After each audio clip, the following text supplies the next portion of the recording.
வணக்கம் அபரகாம். அதிமுகவை சேர்ந்த முக்கிய அமைச்சரின் வீட்டில் பல கோடி ரூபாய் ரொக்க பணம் கொள்ளையா என்ற ஒரு தகவல் சமூக வலைதளங்களில் தற்போது மதுரையை பொறுத்தவரைக்கும் வைராகி வருகிறது. ஈடிக்கும் ஐடிக்கும் பயந்து புகார் கொடுக்கவில்லையா என்ற ஒரு கேள்வியும் தற்போது பொதுமக்களிடையே எழுந்துள்ளது அபரகாம். அதிமுக கட்சியின் பெயர் போன மதுரையைச் சேர்ந்த முன்னாள் அமைச்சர் ஒருவர் பினாமி மூலம் பதுக்கி வைத்திருந்த பல கோடி ரூபாய் கொள்ளை அடிக்கப்பட்டதாக சமூக வலைதளங்களில் தற்போது தகவலான வயலாகி வருகிறது. மதுரை அரசியல் வட்டாரங்களின் பெரும் பரபரப்பை ஏற்படுத்தியுள்ளது அபரகாம். ஆளுங்கட்சியின் முக்கிய பிரமுகர்கள் தலையிட்டால் இவ்விவரம் குறித்து போலீசார் ரகசியமாக விசாரித்து வருவதாகவும் தகவல் வெளிவந்துள்ளது.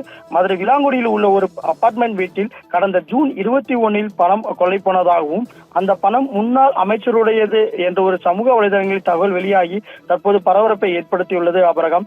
சட்டசபை தேர்தலுக்காக பதுக்கி வைத்திருந்த அந்த பணம் கொள்ளை போனது குறித்து கட்சி தலைமைக்கு தெரிவித்தால் கட்சி ஏன் நிதி தரவில்லை என்ற ஒரு கேள்வி கேட்கக்கூடும் என்பதால் செய்வதறியாது நிற்பதாக அந்த முன்னாள் அமைச்சர் செய்வதறியாது நிற்பதாக தகவல்களும் தற்போது வெளியாகியுள்ளது.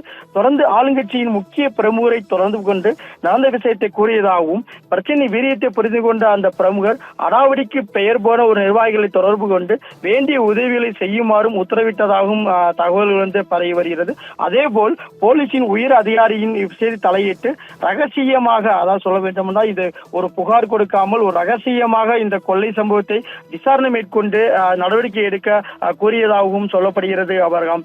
இதைத் தொடர்ந்து பினாமி நபரிடம் போலீசார் விசாரித்த பொழுது இந்த கணக்கில் காட்டாத பணம் பல கோடி ரூபாய், அதாவது பல கோடி ரூபாய் இருக்கலாம் என்ற ஒரு தகவல்கள் தற்போது மதுரை வட்டாரங்கள் அரசியல் வட்டாரங்கள் தகவல்கள் பரவலாக பேசப்பட்டு வருகிறது. போலீசாரின் முதற்கட்ட விசாரணையில் முன்னாள் அமைச்சரின் உறவினருக்கு பழக்கமாக ஆரப்பாளையின் நபருக்கு தொடர்பு இருக்கலாம் என்பதும் தெரிய வந்துள்ளது அபரகம்.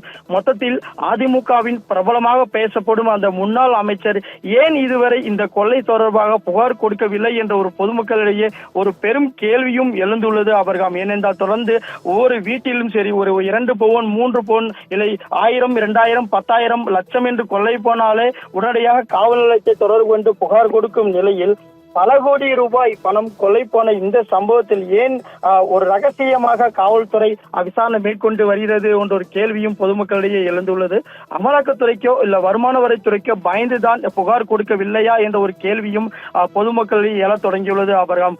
அப்படி புகார் கொடுத்து பயந்தால் கொள்ளை பணம் எவ்வளவு இருக்கும் என்ற ஒரு பெருமூச்சும் விடும் அளவிற்கு அந்த பணம் இருக்குமோ என்ற ஒரு ஆச்சரியத்தையும் பொதுமக்களிடையே ஏற்பட்டுள்ளது.